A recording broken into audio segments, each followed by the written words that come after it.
Can we give her like a hefty behind, and they did. Well, congratulations, Amy. What a fun project to be part of. This show on Hulu is just hilarious and irreverent. Everything we like, right? Exactly. It's the perfect anti-hero show where you're gasping and tearing up at the same time. You're like, what is happening? And I love your character, and she's got some dunk, which I Hmm. love. We don't rarely see that. That's right. That's So, right. what'd Yes, I you think actually of asked it? them, can we give her like a hefty behind, and they did, which is so nice. I love that she's not a supermodel. She doesn't have any superpowers per se, but I just love that she's an original Latina character in the Marvel universe who is relatable. And the first biracial I was reading in the Marvel universe. Yeah, yeah, I think it's the first biracial family, and bionic, right? Because he's machine and she's human, so we're a very diverse, inclusive uh, family, which I'm very excited to be a part of. Well, I love the fact that your character has an arc, and we're going to be seeing her as a supervillain. So I Mhm. love that because she's not just simply the housewife, you know, like there's Mhm. a big arc for your character. Yes, I think it's very unique. I think in most animated spaces, the animated wife is just subservient to the husband and is very extremely patient and is like, everything's fine. It's okay, honey. Whatever you want. It's all good. You can do whatever. And what I love about Jodie is that she's a mother, she's a wife, but she also finds her independence and her career later on in life, which of course doesn't bode well with MODOK, who's an egomaniac. He's like, I'm supposed to be the star here. And once he stops supporting her, she's like, you know what, this isn't going to work for me. So I think it's really unique to see a female character in animation go from housewife to supervillain. I don't know if we've ever seen that before. So it's really nice. I have to commend the writers, Jordan Blum and Patton Oswalt, who is our lead, for just creating a three-dimensional character we've never seen before.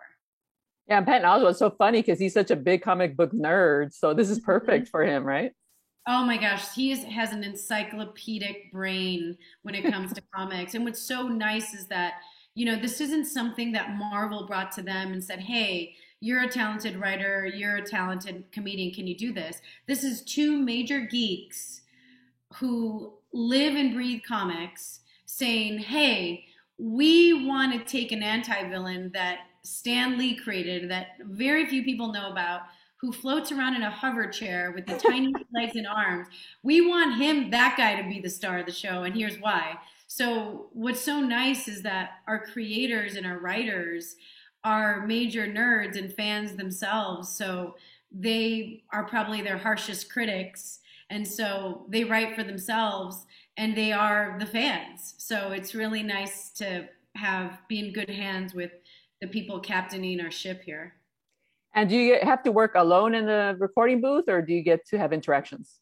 Yeah, we do. I did most of the episodes alone. I did the final episode with Patton, which was such a treat because he has this incredible ability to just go from complete maniac, hysterical supervillain who is like blasting people's arms because they didn't give him his coffee right, to a vulnerable father who's trying to connect with his son.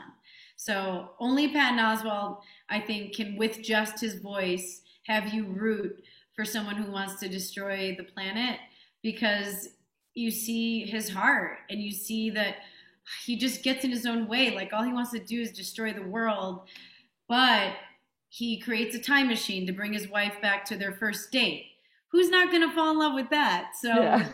he's such a romantic, and they wrote him so well that you understand why a woman like Jodie would totally fall in love with a supervillain.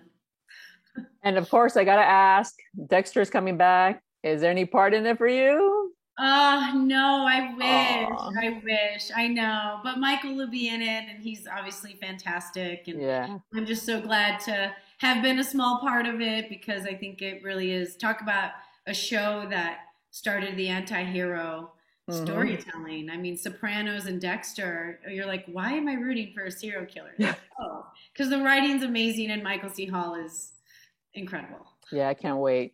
And then Lucifer is wrapping up. I think you guys wrapped up around March. I mean, I saw a lot of the behind the scenes. It was so sad.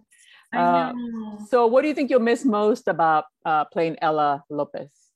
Oh, she is such a bright little being. She's not only a Latina in STEM, but she is such a Pollyanna. She's such a love bug. She was this underdog that people just adopted from all over the world and started doing Twitter hugs from India to South Africa to Australia to New Zealand to Germany. And I would go to these Comic Cons and people would dress like her.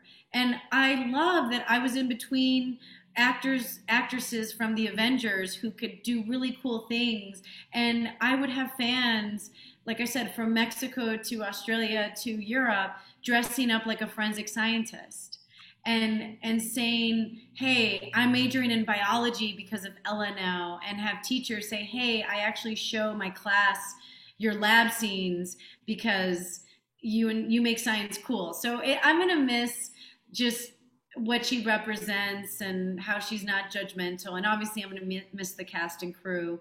But 6 years on a hit show is a total blessing. And, and I think our best seasons are ahead of us. So well, big Ella season 6. So well, congratulations. There's no other character like her on TV and film anywhere. So it's going to be missed.